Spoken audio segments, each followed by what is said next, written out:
Hi viewers, welcome to Myra Media. YSR Congress Party అధినేత వైఎస్ జగన్మోహన్ రెడ్డికి సంబంధించిన అక్రమ ఆస్తుల వ్యవహారానికి సంబంధించి అప్పట్లో సంచలనంగా మారినటువంటి సిబిఐ అధికారి జేడి లక్ష్మీనారాయణ బాగా పాపులర్ అయ్యారనేటువంటిది అందరికీ తెలిసిన విషయమే. అప్పట్లో వైఎస్ జగన్మోహన్ రెడ్డికి సంబంధించిన ఆస్తుల వ్యవహారానికి సంబంధించి కానీ వాటిని బయటికి బహిర్గతం చేసే విషయంలో కానీ ఆ కేసుల వ్యవహారంలో కానీ బాగా పాపులర్ అయిన తర్వాత ఆయన స్వచ్ఛందంగా తన పదవికి రాజీనామా చేసిన తర్వాత రాజకీయ రంగప్రవేశం చేస్తారని చెప్పి ప్రచారం జరిగిన నేపథ్యంలో మొదట ఆయన లోక్సత్తా పార్టీలో చేరబోతున్నారని చెప్పి ఆ మధ్య లోక్సత్తా పార్టీ అధినేత జయప్రకాష్ నారాయణ కూడా చెప్పినటువంటి సందర్భం.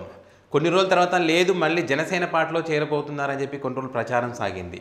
లేదు మళ్ళీ కొత్త పార్టీ పెట్టబోతున్నారని చెప్పి కొన్ని రోజులు ప్రచారం జరిగింది. సో ఈ నేపథ్యంలో అసలు ఆయన రాజకీయ రంగప్రవేశం చేస్తారా లేదా, అసలు పార్టీలో ఎలక్షన్లలో పోటీ చేస్తారా లేదనేటువంటి నేపథ్యంలో ఎలక్షన్లకు సంబంధించిన ఎన్నికల నోటిఫికేషన్ విడుదలైన తర్వాత ఇక సమయం లేని నేపథ్యంలో ఇక ఏదో ఒక పార్టీలో చేరి తను ఎన్నికల్లో పోటీ చేయాలని ఒక అనుకుంటున్న తరుణంలో ఖచ్చితంగా అది టీడీపీ పార్టీలో చేరి తను పోటీ చేయాలని ఒక నిర్ణయానికి వచ్చినట్టుగా తెలుస్తోంది.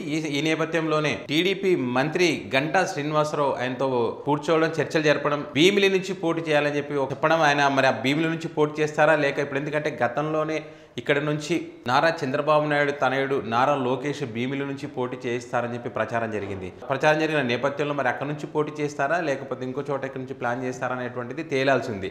అయితే ఇప్పుడు ప్రస్తుతం మాత్రం అక్కడ ప్రస్తుత సిట్టింగ్గా ఉన్నటువంటి ఎమ్మెల్యే ఎవరైతున్నారో గంటా శ్రీనివాస్ మాత్రం ఖచ్చితంగా భీమిలి నియోజకవర్గం నుంచి పోటీ చేస్తే ఖచ్చితంగా గెలుస్తారు మీరు, కాబట్టి ఇక్కడ నుంచి పోటీ చేయండి, మీరు పోటీ చేస్తానంటే నేను తప్పుకుంటానని చెప్పి స్వయంగా ఆయనతో చెప్పినట్లుగా సమాచారం ఉంది. మరి మొత్తానికి ఆయన ఇన్ని రోజుల తర్వాత అన్ని అంశాలకు సంబంధించి అన్ని అనుమానాలకు తెరదీస్తూ ఖచ్చితంగా ఈ 2-3 రోజుల్లో ఆంధ్రప్రదేశ్ ముఖ్యమంత్రి నారా చంద్రబాబు నాయుడుతో కూర్చొని చర్చించిన తర్వాత ఆ సీటుకి సంబంధించిన వ్యవహారాలన్నీ ఒక కొలిక్కి వచ్చిన తర్వాత ఖచ్చితంగా భీమిలి నుంచే పోటీ చేస్తారు అని చెప్పి టీడీపీ శ్రేణులు గట్టిగా చెప్తున్నటువంటి పరిస్థితి.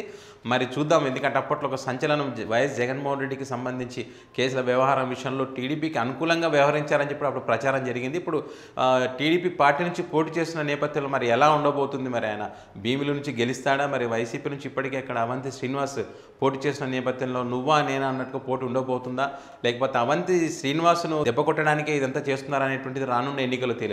ఈ వీడియో కనుక మీకు నచ్చినట్టయితే లైక్ చేయండి, షేర్ చేయండి, మీ అభిప్రాయాలను కామెంట్ రూపంలో తెలియచేయండి. ఇలాంటి లేటెస్ట్ అప్డేట్స్ మీరు పొందాలనుకుంటే మా ఛానల్ని సబ్స్క్రైబ్ చేయడం మాత్రం మర్చిపోవద్దు. Thank you for watching.